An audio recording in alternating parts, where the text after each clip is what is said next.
Hello and welcome to this Cloud Academy sketch video. I'm going to be talking about S3 and in particular server-side encryption with KMS, which is the key management service. So I'm going to show you how the process works from both an encryption point of view and also decryption. Let's start by creating our user over here.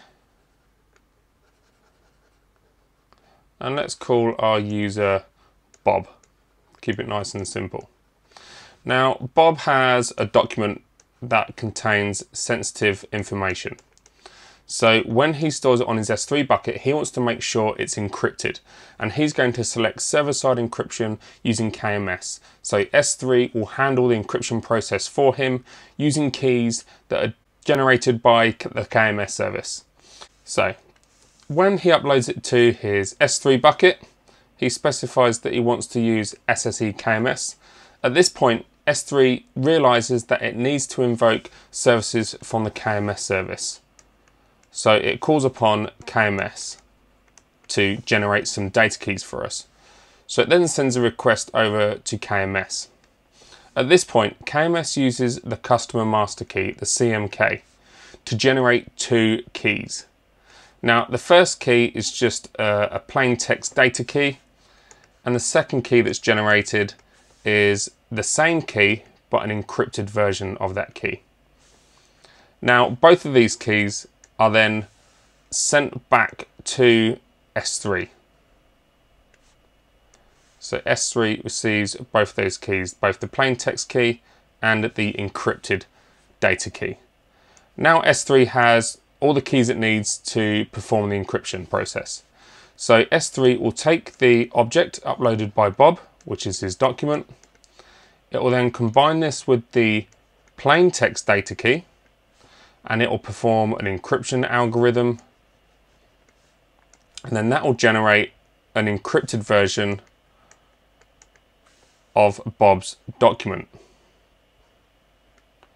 So now his document is encrypted, and S3 will store and associate the encrypted data key alongside this object. So these two objects are then stored on S3. Meanwhile, the plain text data key is then deleted from memory. So that's how encryption works using SSE-KMS.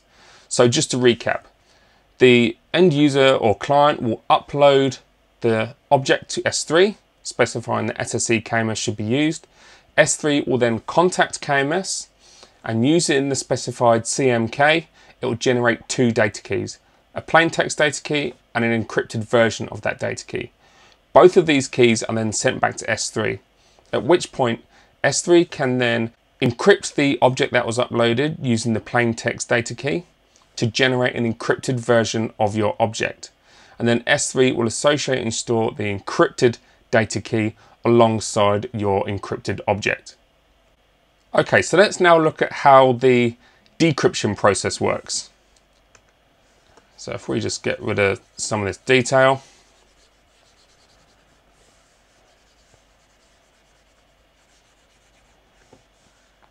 So Bob will request the object from S3. At this point, S3 knows that the object is encrypted and it has the associated encrypted data key. So what it does, it sends that associated encrypted data key over to KMS, and it asks KMS to generate a plain text data key. So what it will do, it will use the same CMK plus the encrypted data key, and this will generate a plain text version of that data key.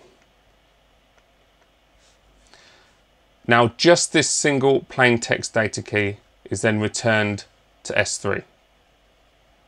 At this point, S3 can then access the encrypted object and use the plain text data key that it just got back from KMS, perform an encryption algorithm again to decrypt the object, and this will generate a plain text version of the object,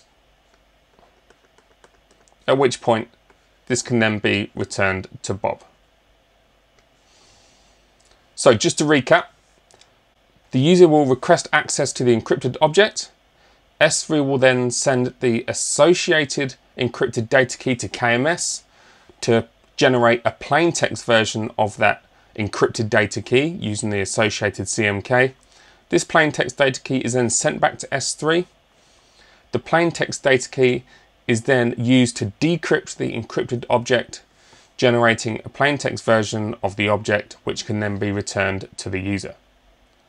So that's how the encryption process works for S3 SSE KMS. Thank you.